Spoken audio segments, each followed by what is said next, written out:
Kate, thank you so much for joining us on this such an important day. But I always throw this out, and I'm going to do it with, I think, everybody throughout this special, and I should do it more than one day a year since I'm ripping people for only doing something one day a year, and that is bringing up issues with our veterans. We've got to talk more about how they're being left behind, and whether it comes to what you do at VetCom or it's just calling a vet to make sure they're okay, making sure it's easy to get their benefits, get them off the streets that they fought to protect. There's so many issues. So first and foremost, and we had a little buildup as far as what you do, but you're the boss. So tell my viewers at home what VetCom is all about, why you started it, what the mission statement was back then, and what it is today and moving forward. So VetCom's one and only purpose is to help veterans who are not rated or who are underrated, meaning they are not getting compensated for their disabilities or they're not getting compensated enough. Our job is to take them safely on the journey of getting compensated fully. We have helped 21,000 people get almost $8 billion in lifetime income by, quite frankly, just offloading all of the hassle, the anxiety, and all the bureaucracy onto our plate, taking it off of your plate. We actually guarantee our results. Our average time to getting people rated and compensated is only 4 months, which beats the average of 18 months by quite a lot. Whoa. And we're just really proud of what we do. We do the right thing. You know, we field 200 suicide calls per month. You got to think those are 200 people that couldn't reach the VA that we are willing to take on and speak to. We are helping veterans with their MSTs, their sexual traumas, getting those recognized. About 50% of our claims include things like that. So we just want veterans to know on this day, maybe this is a day for you to heal what you've been hiding, because so many veterans come to us and they just have broken hearts. And kind of like I did, became a broken toy in the Marine Corps. I was assaulted. I smashed my nose and eye socket, broke my elbow, my ankle, all my feelings, most importantly. And I think there was some closure I got by way of getting compensated and seen by the VA. So the why did we start it? Because it's a hassle. And all of my brothers and sisters were going in the ground with nothing. And I said, this can be better. There's a better way to do this. And that's really how it was born. Man, I should have had John a little bit ago with the secretary. You could have filled his ear and head with all the issues. It might have opened his eyes we've to. Talked. Yeah, I'm sure you're in. I've been to a round table with him in D.C. and he's a very bright man. I respect him quite a lot. Yeah, I think we're lucky to have him in charge.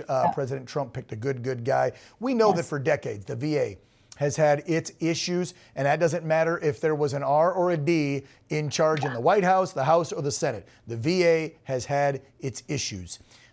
You've had to deal with them. Your charity is based on literally dealing with the VA to try and get the veterans the help they need and the benefits they deserve. Has it gotten any easier this year, have you noticed, under the new administration?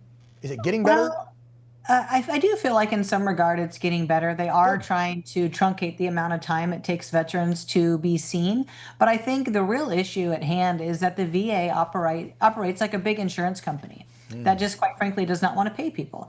And because of that, they also prey on the anxiety that veterans have.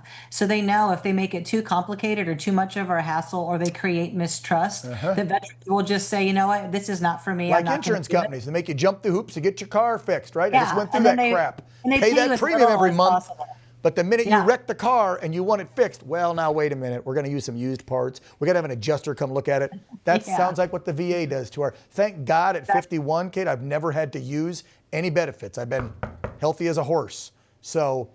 But do you know what? I want to speak to that for just a second, because you and I both served, and ideologically, there's a breakdown of communication between veterans understanding that your health care benefit is totally different than your compensation benefits. So while you might not have needed the hospitalization part, like the medical care, you could be missing out on $1,000 to $4,000 a month of compensation. And when you do that, you are ensuring that the budget gets smaller over time. You're not doing anyone a favor. So if you're not rated, sir, we should probably take a look at that.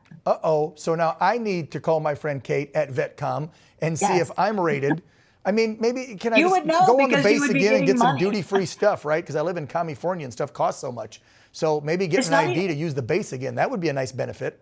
Well, that's a nice benefit, but really, truly, you got to think, I said we helped 21,000 people get nearly $8 billion in lifetime income. So If you were to make a claim today, in 4 months from now, you would likely make $1,000 to $4,000 a month tax free for the rest of your life, auto deposited. So I can tell you, you likely aren't rated because you would know if you were getting Wow. the deposit. So we're going to Okay. get it done. So We're getting veterans, it done. we got a lot of vets that watch this show. Yes. Veterans, this is my friend, Kate Monroe. Her charity's called VetCom. There's the website. Get yourself rated. See what this country owes you for the years you gave in uniform to her. I love that. Kate, God bless you on this Veterans Day for helping our brothers and sisters after their service to this great republic. You take care. Thank you for your service. Thank you.